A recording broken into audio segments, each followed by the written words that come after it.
Welcome back from GTA Series Videos. This is your host, Gary7MT, voice of the crew. In this new short series, we're going to explore racing in GTA Online. From the different kinds of tracks, to exploring the entire fleet of vehicles in the game and their performance to most of the known tricks used in racing to beat your opponents. Before we get started with this episode, let us thank Brogy1322, Crazy Man, Shaggy, the No-Do crew, and the guys at the GTA forums for all the time they've spent testing every vehicle, collecting data, and figuring out how things work. Their time and discoveries allows every gamer to spend their money wisely while learning a thing or two about racing. So, without any further ado, let's get down to where the rubber meets the road, so to speak, in this first episode. Tracks, your real first enemy in every racing game. A good track is always a balance between straights and corners, but when it comes to GTA Online, tracks don't respect this balance most of the time. So the wise thing to do before joining or starting a race is to look at the track in order to understand what kind of vehicle is best to use. So permit us to make a few examples. Let's start with the Noire freeway. This is a point-to-point race with long straights and not too many corners. It's all tarmac and not a single place of off-road. So what you need here is a vehicle with the highest top speed and a fast acceleration to reach it. The best choice is the Benefactor Schaefer V12. While this car is surely not agile, it's damn fast. Vespucci Dreams is, on the other hand, a circuit full of corners. The straights are so short no vehicle will have time to reach its top speed. On a track like this, you need good brakes, but most importantly, traction and acceleration. The faster you can take corners and gain speed, the sooner you'll reach the checkered flag. The best sport vehicle for a track of this kind is the Annis Elegy RH8.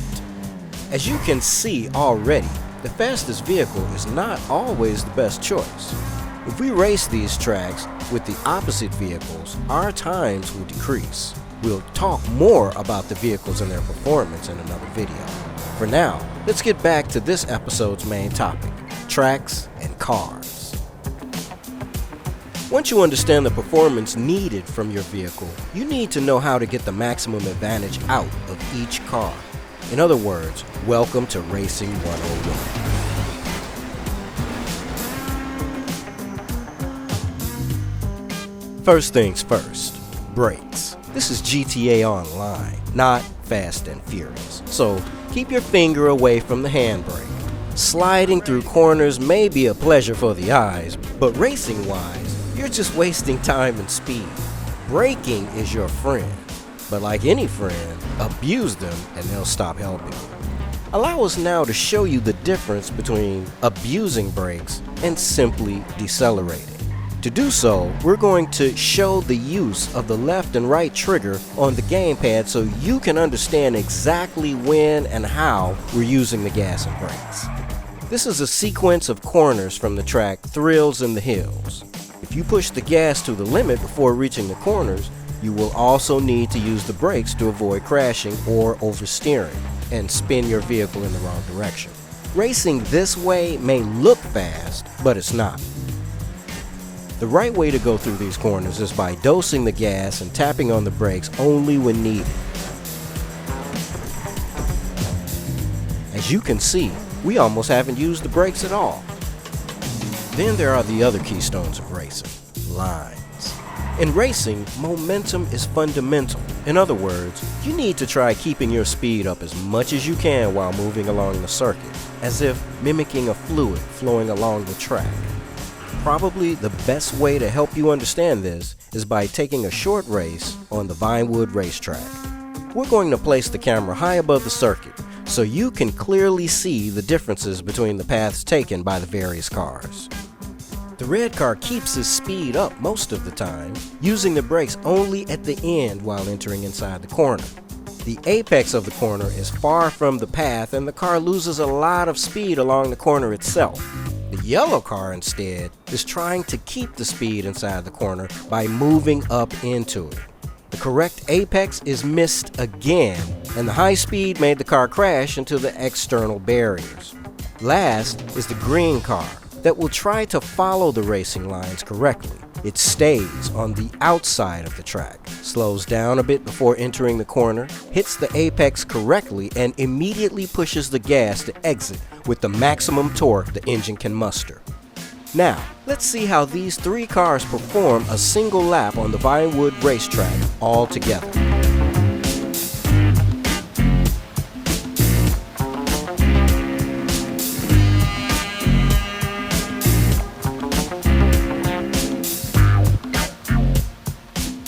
So, what we've learned so far is that circuits are different, and not always the fastest car is the best one. Brakes are an important part too, but overuse will only slow us down. Lastly, we have to move along a track keeping a fluid movement between straights and corners. A fluid lap around the circuit is usually faster than one full of rough stop and goes. These three dogmas are just the bedrock of racing in GTA Online. We have classic tracks, stunt tracks, and special vehicle tracks, and these three kinds of races require different driving techniques. For the classic category, we'll include all the circuits and point-to-point races that use the normal streets of Los Santos and Blaine County, tarmac or off-road. The main characteristics of these tracks is, most of the time, the presence of objects along the road, from light posts to trees, guardrails, etc., as well as street traffic and pedestrians. With all of these, classic races become the hardest kind of racing in GTA Online. Not only do you need to apply the tips we've explained before, but you'll also need to be very familiar with the map in order to know the risks you can take. Like in chess, you need to think one step further, like using the traffic at the intersections to your advantage, or slowing down and letting your opponent overtake you, only to use the slipstream off him while keeping him from doing the same to you. This is where our tips to help you win every classic race end. There are just too many variables to cover them all in a short video. What we can say is to not give up. With the slipstream and catch-up active, it's pretty easy to get back on the podium. And even with those deactivated, it's still possible. And above all, remember, to paraphrase international champion Valentino Rossi, the doctor says, most of the time, races are won by the racer who fucks up the least, not the fastest. Avoid those racers who are clearly off their rockers. This isn't hard to do. At the beginning of a race, when starting up front, move to the inside of the corner. If you're in back, stay behind everyone. And by the first corner, you'll see half of the pack has been taken out. During the race instead, keep an eye on the minimap to understand how many opponents you have and how near they are to you. Avoid being a dick if your opponents are racing clean, but don't let them steal your lines. But as soon as you see it's a dirty race and they're clearly trying to take you out, it's your job to give them hell, becoming the biggest SOB on the track. The community introduced stunt and professional racing tracks into GTA Online from the very start. From the jumps to Los Santos GP, the community has always added new ways to race in the game until Rockstar Games decided to add a proper stunt racing DLC, while at the same time providing creators all the instruments needed to elevate the racing aspects of the game once and for all. The main difference between classic and stunt professional circuits is the layout of the track and the props used. Even when using the normal roads of the game, stunt and professional circuits keep poles, trees and such excluded from the path the vehicle takes. Expert drivers nail these circuits, but the newbie players who are racing for the first time are also able to understand how to drive along these tracks. Every track, or at least most of them, have one or more shortcuts. iTwister and Oleg, aka DJ Meg, two of the fastest and smartest racers in GTA Online, are references that you might want to add to your bookmarks. These guys are always hunting for shortcuts and tactics to gain seconds along the tracks, and most of the time, they share their discoveries in their videos, allowing everyone to see and use these tricks. And speaking of tricks, there are some that you can use to gain speed, like curb boosting, gliding, and more. But tricks and glitches are topics for a future episode. The last kind of racing is the special vehicle races. These tracks are similar to normal stunt racetracks, but it's the vehicle used that makes the difference. Locked to the Ruiner 2000, Rocket Voltic, and Blazer Aqua, these tracks hide many tricks that will make you a winner. First and most important, avoid airtime. Do not use the rocket of the Voltic on a ramp or while flying to move forward. Hit the ramp, then point the car nose to the ground. Then turn on the rocket. This way, you'll reach ground before your opponents, gaining control of your vehicle and speed, and you'll recharge your boost before everyone else.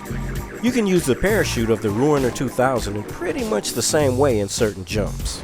Once you've launched yourself over the ground, point the nose of the Ruiner down while gaining altitude. And as soon as you see the platform, open the parachute. Keep it open for a moment and then close it, and point the car nose to the ground again. If you nail the sequence correctly, you'll see that the parachute will give you a boost instead of slowing you down. For the long jumps instead, try to understand whether you need the parachute or not. And if you feel confident in reaching the platform without using it, go for it, because that will give you a good advantage over your opponents. The last special vehicle is the Blazer Aqua. The Blazer Aqua responds to the same tricks as motorbikes, so it's different from the previous vehicles. Use airtime to your advantage and glide over long jumps to reach the next checkpoint faster. The race, Surf and Turf, is a perfect example of how gliding can give you a big advantage. Don't overuse this trick, however, because not every jump will pay off with a glide. In the water instead, try to keep your vehicle in the air for as little time as possible. Avoid waves, and if there is no other way to do it, lean forward in order to push the Blazer back into the sea. And that's all for now about racing in vehicles in GTA Online. In the next episode, we'll go through the entire fleet of vehicles to find the fastest, most agile, the beasts, the beauties, and more. From performance upgrades to tricks that will make your car go as fast as possible. Don't miss it. With that said, keep following us on Twitter, Facebook, and Instagram. And if you want to chat with us, other players and fans, join us on our official Discord server. And that's all for now, racers, from GTA Series Videos. As always, this was Gary 7MT.